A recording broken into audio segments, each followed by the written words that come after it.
Bonjour, je crois par la grâce que tu vas bien ce matin et que le Seigneur t'a fait beaucoup de bien durant la semaine.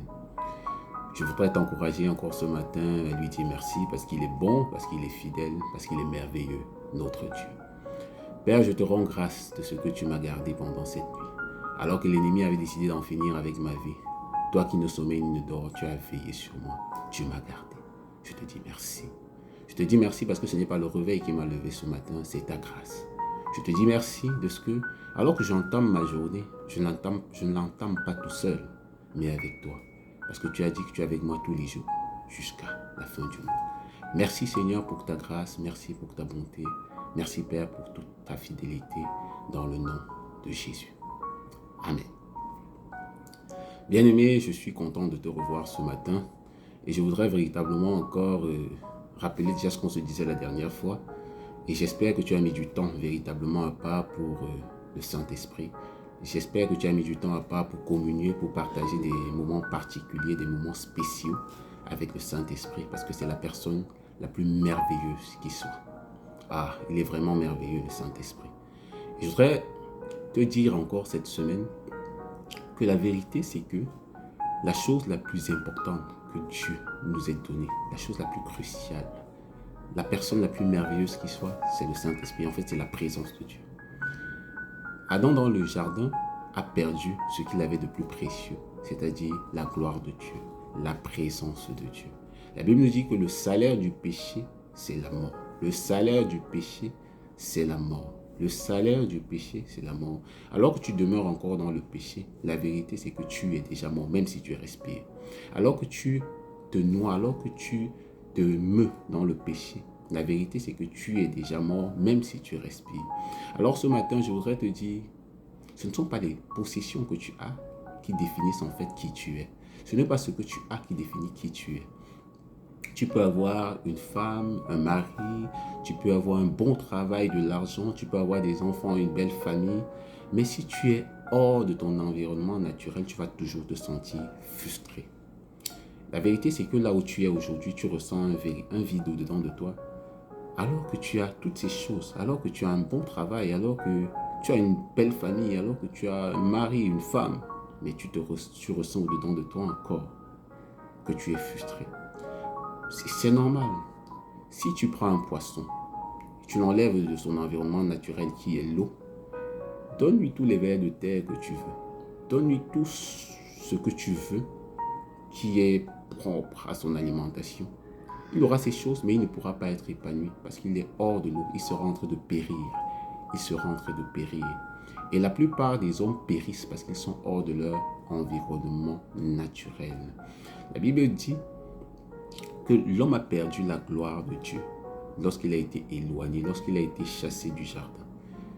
Et Dieu ne voulant pas que l'homme périsse, que l'homme meure loin de lui ou bien que l'homme fonctionne hors de son environnement naturel, a envoyé son Fils, Jésus-Christ.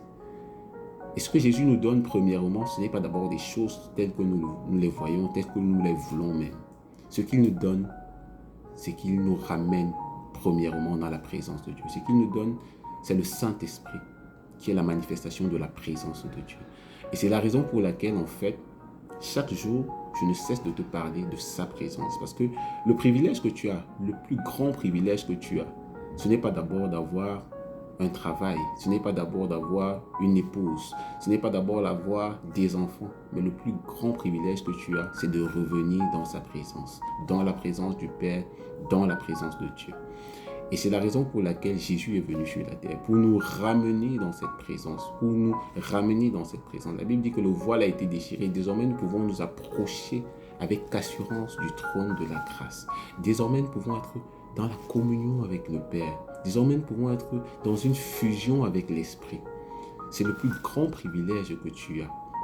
Une fois que tu es dans sa présence, une fois que tu bénéficies de sa présence, une fois que tu es revenu dans ton environnement naturel, alors tu es épanoui dans ton travail. Alors tu es épanoui dans ta famille. Alors tu es épanoui dans ton foyer. En fait, ce dont tu as besoin, ce dont tu as réellement besoin, c'est de revenir dans sa présence. C'est de revenir dans sa présence. C'est d'être un amoureux de sa présence. C'est d'être un homme de sa présence. C'est d'être une femme de sa présence. Et particulièrement ce matin, je voudrais davantage te parler de la personne du Saint-Esprit qui est la manifestation de la présence de Dieu. Et quand je te demande de mettre du temps à part pour lui, c'est parce que c'est lui qui va te conduire dans ton travail. Quand je te demande de mettre du temps à part pour lui, c'est parce que c'est lui qui va te conduire pour avoir un foyer, pour être épanoui dans ton foyer. Si je te demande de mettre du temps à part, c'est parce que c'est lui qui va te donner d'être épanoui dans tes affaires, dans ton business que tu es en train de mettre en place. Si je te demande de mettre du temps à part, c'est parce que c'est lui qui va t'orienter dans le choix de ton conjoint. En fait, tu as énormément, excessivement besoin de lui. C'est la personne la plus merveilleuse qui soit. Et il a besoin qu'on mette du temps. Parce que dans une relation, pour qu'une relation fonctionne, on a besoin de mettre du temps à part pour l'autre. Alors je voudrais t'encourager, t'inviter, insister sur le fait que tu devrais mettre du temps à part pour le Saint-Esprit, la personne la plus merveilleuse de nos vies, à tous. Comme je te l'ai dit, si tu vis loin de ton environnement naturel, tu ne peux que périr. Tu ne peux que périr. Reviens dans ton environnement naturel, c'est-à-dire en Dieu. Et pour revenir dans ton environnement naturel, tu as besoin de Jésus, le Christ, d'accepter ce qu'il a fait à la croix pour toi et d'être sauvé. Parce que son sang a coulé pour que tu reviennes dans la présence de Dieu. Et c'est dans la présence de Dieu véritablement que tu as le salut, que tu es sauvé. Donc bien aimé, je t'encourage à mettre du temps à part. Je t'encourage à mettre du temps à part pour expérimenter la présence de Dieu. Je t'invite à mettre du temps à part pour expérimenter le Saint-Esprit. Et toi, qui n'as jamais rencontré le Seigneur, toi qui vis encore hors de ton environnement naturel, je voudrais t'inviter ce matin à faire une prière simple. Seigneur Jésus, j'ai besoin de toi. Je t'ouvre la porte de mon cœur. Viens habiter en moi. Viens habiter en moi et conduis-moi pour le restant de mes jours. Ah Père, merci pour ta bonté, merci pour ta fidélité, au nom de Jésus.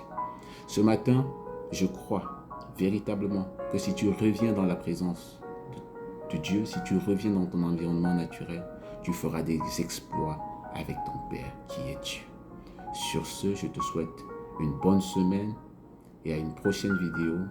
Reste béni dans le nom de Jésus-Christ. Ciao, ciao. Bye bye.